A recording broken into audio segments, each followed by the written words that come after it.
Joining me now, Eurasia Group founder Ian Bremmer. Ian, great to have you. You know, the president didn't say which countries, European countries, were still buying Russian oil, but Hungary and Slovakia have both said there needs to be new infrastructure built before they can cut Russian energy. What is the solve when it comes to this problem? And let's just say everybody stops buying Russian oil in Europe. Would that bring Russia to its knees somehow? Oh, if everybody stopped, absolutely. That would be a collapse of the Russian economy, but it would also be a spike of oil prices into levels that you could be talking about a recession. And Biden didn't want that. Trump doesn't want that.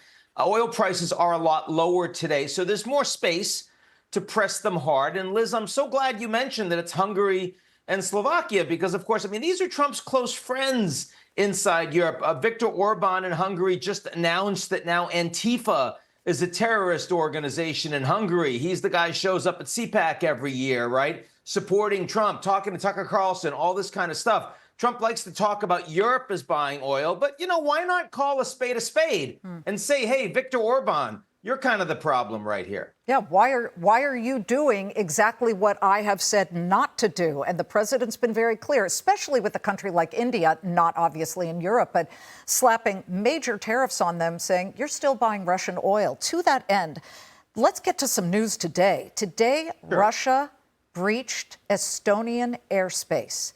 In fact, Estonia had to scramble some military jets to take out, I guess it was some drones of some sort, and you can see some video right now. And I just have to ask you, this comes on the heels of something like 9 drones entering Polish airspace, Russian drones, and Poland had to shoot those down, the remnants falling over Poland. You know, what are they doing here? Are they almost like, you know, in Jurassic Park, you had the velociraptors tapping the electrified fences to see where there were weaknesses. Is that what Russia's doing? Yeah.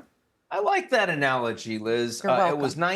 It was 19 drones in Poland. And it turned out, and we heard this from the Polish foreign minister, Radek Sikorski, good friend, that they didn't actually have explosives. They were dud explosives there. So clearly, Russia is probing. They don't want to start World War III, but they want to see, hey, are the Europeans capable of responding? Are the Americans going to do anything? And turned out there wasn't much of a response. There was a Article 4 response, which means that they'll all get together for a phone call. And then a day later, President Trump said, well, maybe it was a mistake. 19 drones, 300 kilometers into Poland is not a mistake, Liz, right? So well, can I just clarify, though? Today, I believe the president said they shouldn't have been there. Those drones should not have been there. Yeah, the mistake thing didn't ring very, very strongly with a lot of people who said, come on, these are the Russians. We know what they're trying to do. But he did say that. No, and to be fair, he said even before when he said it might have been a mistake, he said they shouldn't be in Poland. I accept that. My point is it wasn't a strong response. It wasn't a coordinated response. He continues to say, you know, Zelensky has to come to the table, have a deal. The Europeans have to buy less oil. But you and I both know there's been a number of deadlines that Trump has given Putin or else.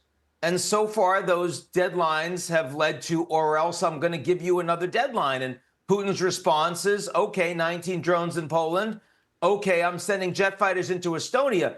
Putin certainly doesn't see American and NATO threats as credible against him to date. You know, he didn't view Biden's threats as credible. He hasn't viewed Trump's threats as credible. That's been the consistency here. Putin is not going to stop. He has no off switch when it comes to his bloody invasion that's killing so many Ukrainians, but also tens of thousands of Russians. Exactly. Right. Russians and now North Koreans who, for some reason, think their people are expendable to send into this horrific war. So is there, you know, you study this and you look at it as it pertains to the global markets and the U.S. stock market, but is there an answer to what will end this war? We need a ceasefire, and Trump is correct that you need the people that are buying stuff from Russia to stop. By the way, that includes Americans buying billions of dollars of uranium and fertilizer from Russia, too. But it means the Chinese, it means the Indians.